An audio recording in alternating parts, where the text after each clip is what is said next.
All right, so my topic tonight is storytelling.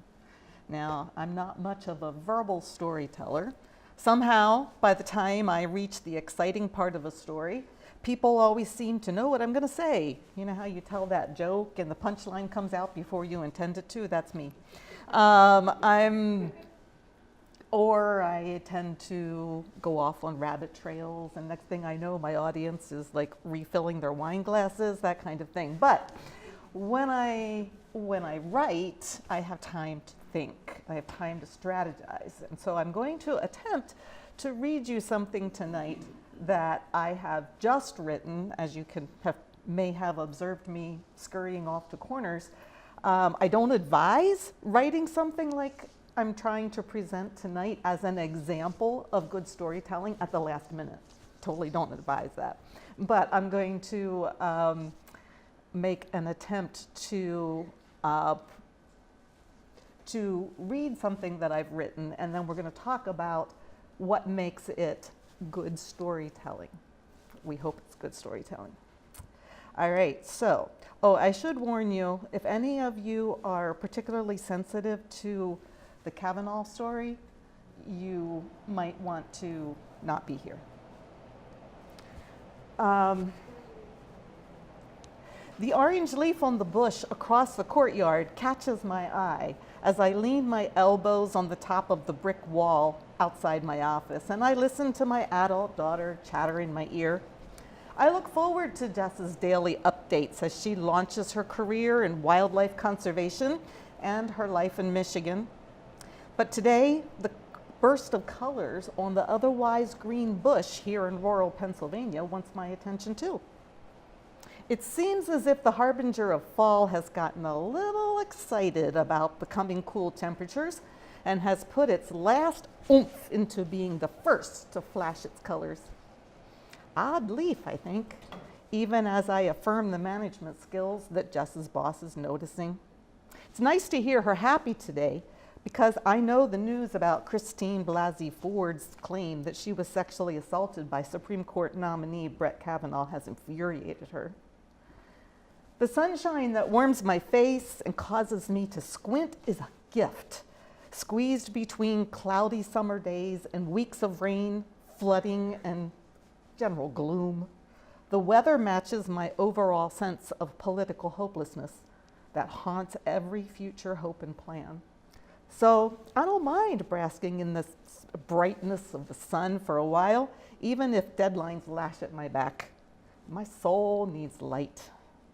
I don't do darkness well. I'm already fearing the short winter days that suck out my motivation and shove me into the recliner with a full box of Nilla wafers for comfort. The heaviness of darkness holds me down as I watch Chicago Med, then Chicago Fire, Chicago PD in succession, and berate myself during commercials for being such a slug. So sun is good, light is good. Having a daughter who wants to talk to me about the boyfriend who is wheedling his way into her heart brightens my day. So does the fire-colored leaf, showing off as it twists and lifts and falls in the breeze. The more I watch it, the more I'm curious about it. Perhaps it's a leaf that's caught in the bush, a runaway from the tall trees at Roland Park. To get a closer look, I stroll past the windows of the finance department and the executive director's office, still with Jess in my ear. I wonder if my coworkers are watching me, judging me for not working. But I shrug and pay attention to my footing. I'm grateful I'm not wearing heels because they'd sink into the saturated soil. I'm not sure whether I see the web or the butterfly first. But all at once, I understand that the orange leaf is not a leaf at all, but a monarch butterfly trapped in a spider's web. Its lovely fluttering in the breeze is not uplifting. It is her frantic attempt to escape the entrapment before the kill. My mind flashes back to a camping trip a few weeks ago when I watched a bee repeatedly sting an inchworm, causing it to flail with each injection of venom until it curled up and died. As hard as it was to watch, I couldn't look away from that real-life nature show, but I certainly do not want to repeat. Okay, so that's like the first third of the story.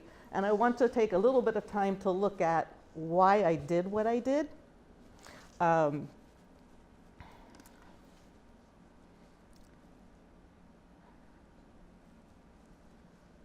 think that good storytelling puts you in a scene, all right?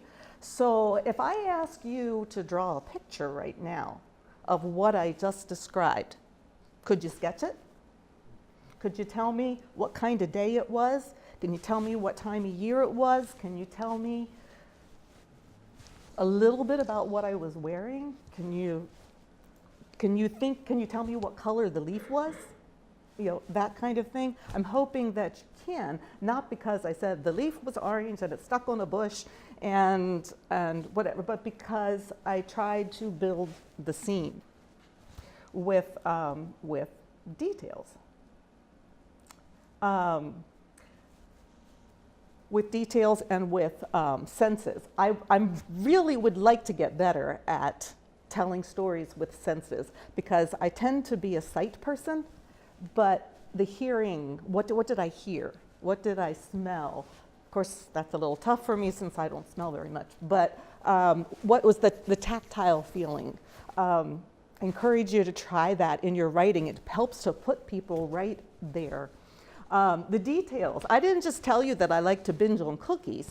I told you what kind of cookies I'd like to binge on. So you have an even better image of me with my rectangular box, yellow with the red on it, with the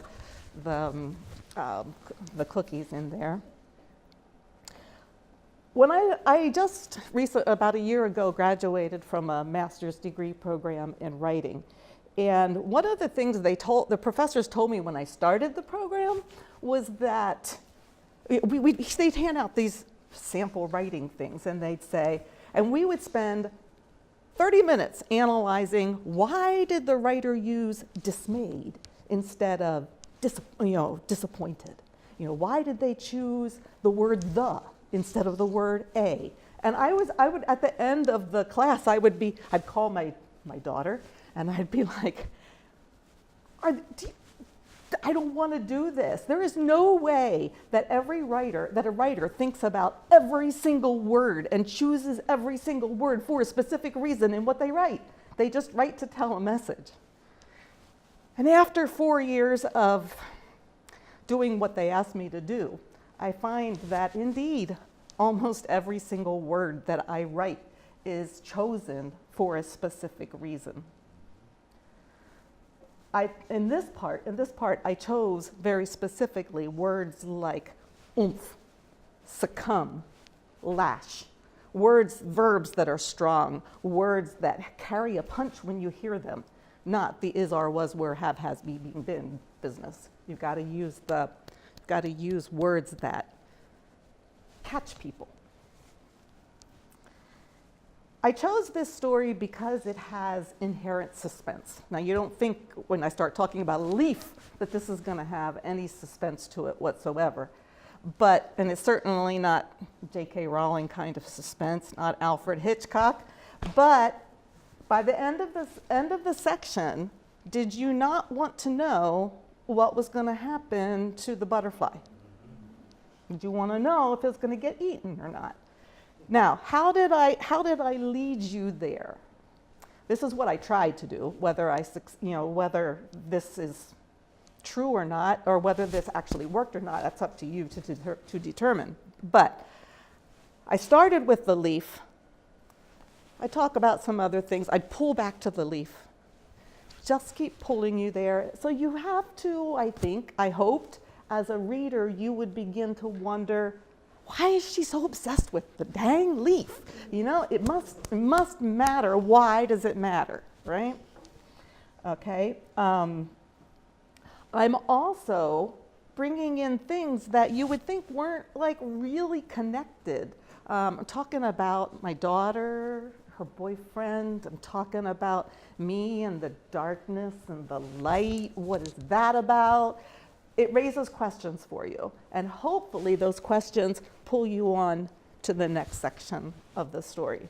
And I like to put, I think every good story has conflict in it. So for me, there's conflict in me.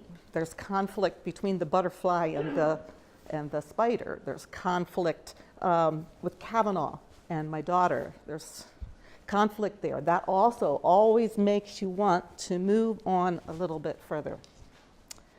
All right, second part of the story.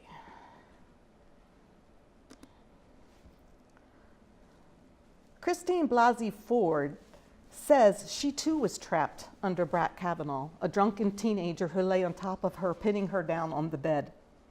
If it happened as she said, did she flail too as he grinded against her and put his hand over her mouth so she couldn't call for help? It's too terrifying to think about very long. I've been trying to avoid reading all the articles about this situation, but the headlines keep popping up on my news apps. Lead the News on NPR. I'm concerned by the thought that he might be falsely accused, but my stomach churns when I think about the likelihood that she is telling the truth. I'm pretty sure I know how this is going to end. Men in power will step over, around, and on any woman to get Kavanaugh where they want him, whether he did it or not. The ends will justify the means, and the women will again be expected to swallow the message that they should put up and shut up. I've never been sexually assaulted, one of the lucky minority of women in this country, but I know what it's like to be silenced and disregarded by a man I should have been able to trust. Throughout my life, I have tried to cry out, but so often it feels like I'm trying to be heard through layers of horse blankets that muffle the sound.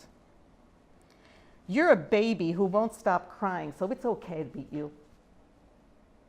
Blanket. I don't care if you like kittens, I'll smash them against the wall if they bother me. Another blanket. Your sister defied me by cutting her hair, so I have to beat her with the hose. Another blanket. You're a girl. Why should you go to college? You're just going to have babies and stay at home anyway. Pile another one on. Your mom's a woman. I'm the man. So I'll say what happens. Another blanket. You're a girl. Girls don't play sports. Blanket. You're a female. Nothing but a temptress. Add another layer. You're a girl. You don't know what you're talking about. Another blanket. All my life, I have yearned to be free. Okay, that's the end of section 2. A lot heavier than section 1. One of the things that I was taught, and again, you have to tell me, if you have to decide if this is effective or not, is that a good story often layers stories on stories. So we've got the story of the butterfly, we've got the story of it caught in the web, and then you have the story of Kavanaugh, and then you have my story, all right? And hopefully in the third section, I'm gonna pull them all together in a way that it makes sense. But the layers in the story help to add complexity, they help to pull you on, they help to keep you interested. There's a lot more than one story going on. All right, section 3. I rip at the web between the butterfly and the spider, but I only break half of the strands. The web's owner, who has apparently been lurking in the bush, goes into full locomotion, his brown hairy body and 8 legs propelling him down the runway toward his monarch à l'orange dinner. I have only a millisecond to split the web between the ugly and the beautiful before the captor is on my hand. I swat the last of the web and jump back as the butterfly tumbles to the ground and the spider retreats. Spider probably didn't want to bite me, but who's to say? Poor Jess hears only my squeals and babbling about a butterfly through the phone that I'm still clutching to my ear. I wonder briefly if any of my coworkers are watching me. If they are, they must think I'm insane. The butterfly flounders about on the ground, trying to release herself from the remnants of the web. I tug on the end of the sticky strand, watching it stretch stretch until it finally breaks free. I flick the web off my hand, but the monarch isn't flying.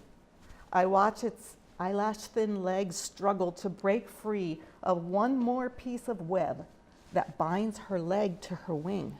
I have to put the phone down, I tell Jess, as I crouch and I cup the butterfly in both hands. I wince for him as he wrestles against my skin and hold my breath as I grip him a little tighter so I can pull away the last bond. Gently, I place him on the ground and I wait. He doesn't move. He's not going to live, I tell Jess, now reconnected. She has no idea what I'm really talking about, and she wisely waits. Nature's cruel, I remember her saying some time ago as we watched a television show where a lion snaps the neck of a wildebeest. Indeed, it seems so. Even I am part of it. Not only have I denied a spider its dinner, I may have permanently injured the butterfly. I try to flip the switch in my brain to accept the likely reality of its death. Is it better to kill it than to let it suffer, I wonder? Wonder how long I have to wait to make that decision. About then, she starts to move, flutter her wings. She lifts a bit off the ground and then settles back down. Come on, butterfly, fly, I beg. She lifts again, higher this time, up to my knees. She dips down. She probably needs to rest, I think. But she doesn't. She flies higher, rising above my head. She pauses beside a limb of a sapling for just a second before she takes off. And as she tops the tree, my soul soars with her. She's flying! I yell into the phone, I saved the butterfly! Uh-huh. Jess answers with all the enthusiasm of someone who hasn't seen a thing. I explain everything I did, expecting my wildlife enthusiast daughter to be thrilled for me. But I guess she just had to be there to appreciate it. I so needed that, I tell her. In these past weeks, there's been so much darkness, but not right now. For today, for this moment, my soul is soaring. And that's the end of that story. But there's a couple things that I want to mention about it. Do you see how the suspense continues step by step? And one of the things that I'm told, and I think worked here, is as you stretch, if you're going to make something really suspenseful, you have to stretch it out. This might have only happened within a minute, but I tried to make it seem like it was longer because I wanted you to keep hoping with me that it would fly, right? One of the other things that professors drilled into our heads was show, don't tell. I didn't tell you that I was scared when the spider came running down the web, but I told you I jumped back. That tells you I was scared. I didn't have to say I was scared. I showed it by the movement of my body. And for that matter, the movement throughout the story. I'm over here, I walk across the yard, I have the butterfly, I crouch down, I go up. That movement, the literal physical movement in the story, helps to keep people moving along with the story. And last of all, I would say that, remember your literature classes where they talk about theme? I've heard theme described as a thread running through a story. And if I think about the theme as I was trying to build it, my theme was about oppression and about freedom. My theme was about darkness and about light. And I tried to bring that string through all three parts of the story. Last advice, take time to write, rewrite, edit, add some more layers, get somebody else to read it, that kind of thing. And as all of my professors want to tell me, and you may have to bleep this off the video, you should always just write your shitty first draft. You know, write the draft, and then you go back and you go back and you go back and you go back and you go back and you go back, and it becomes, hopefully, eventually, what you want it to be. Now, you can rightly ask me, I work for an organization and I have 500 words for my brochure. How am I going to do this in that? Still have it, okay. And my advice to you is take one of those things. Take one of those things, add a little more detail, add a little more conversation, add a little more internal thought, out external thought, add another layer, or just choose one of those things. And even just one of those things, two of those things, is going to make your ordinary MCC came into the lives and changed their lives and now they're happy story into one that has some complexity, that has some conflict, that has a little bit of, little bit more integrity. So that's my spiel.